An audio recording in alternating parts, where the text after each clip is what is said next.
கர்த்தருடைய பரிசுத்த நாமம் மகிமைப்படுவதாக.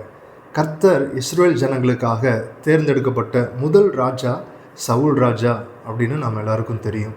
சவுல் ராஜா எப்படி மரித்தார் அப்படின்னு யாராவது கேட்டிருப்பாங்க அப்படின்னா, ஒரு பெரிய யுத்தம் வந்துச்சு. அந்த யுத்தத்தில் இஸ்ரவேல் ஜனங்கள் எல்லாரும் மடிந்து போனாங்க. இஸ்ரவேல் வீரர்கள் எல்லாரும் மறித்து போனாங்க.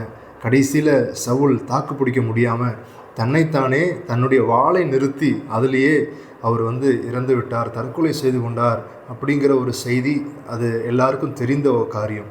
ஆனால் வசனம் சவுல் ஏன் மரித்தார், எதனால் மரித்தார் அப்படின்னு வசனம் சொல்லுதுன்னா, 1 நாளாகமம் 10வது அதிகாரம் 13வது வசனம், அப்படியே சவுல் கர்த்தருடைய வார்த்தையை கை கொள்ளாமல் கர்த்தருக்கு செய்த தன் துரோகத்து நிமித்தமும் அவன் கர்த்தரை தேடாமல் அஞ்சனம் பார்க்கிறவர்களை கேட்கும்படி தேடினது நிமித்தமும் செத்து போனான். வசனம் சொல்லுது, ஒரு யுத்தம் வந்ததுனால சவுல் மரிக்கலை, அந்த எதிரி படைகள் பலவான்களாக இருந்ததுனால சவுல் மரிக்கலை, கர்த்தருடைய வார்த்தைக்கு புறம்பாக நடந்ததுனால, கர்த்தருக்கு கீழ்ப்படியாமல் இருந்ததுனால சவுல் மரித்து போனார் அப்படின்னு வசனம் சொல்லுது.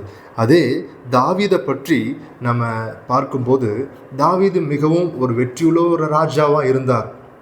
அவரிடத்துல அநேக பைல்வான்கள், பராக்கிரமசாலிகள், பெரிய வீரர்கள் அந்த தாவீதோடு இருந்ததுனால அவர் ஒரு பெரிய ராஜாவாய் இருந்தார், ஒரு வெற்றியுள்ள ராஜாவாக இருந்தார் அப்படின்னு எல்லா ஜனங்களும் ஒரு அறிந்திருக்கக்கூடிய ஒரு சூழ்நிலையில தான் அந்த தாவீது இருக்கிறார். ஆனால் வசனம் சொல்லுது, 1 நாளாகமம் 11வது அதிகாரம் 9வது வசனம் சொல்லுது, தாவீது நாளுக்கு நாள் விருத்தி அடைந்தான், சேனைகளுடைய கர்த்தர் அவனோடே கூட இருந்தார்.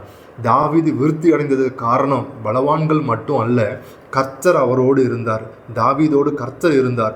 சவுல் மரித்ததற்கு காரணம் ஒரு யுத்தம் அல்ல, கர்த்தருடைய வார்த்தைக்கு கீழ்ப்படியாதது தான். இப்போ நம்ம வாழ்க்கையில் நடக்கிற எல்லா காரியத்திற்குமான ஒரு அடிப்படையான காரியம், தேவனுடைய ராஜ்யத்திற்குள்ளே நம்ம எப்படிப்பட்டவர்களாக இருக்கிறோம், கர்த்தருக்கு நம்ம எப்படிப்பட்டவர்களாக இருக்கிறோம், கர்த்தருடைய வார்த்தைக்கு கீழ்ப்படுகிறவர்களாக நாம் இருக்கிறோமா, தேவனுக்கு பிரியமுள்ளவர்களாக நாம் இருக்கிறோமா என்பதை பொறுத்தே நம்முடைய வாழ்க்கையும் அமைகிறது.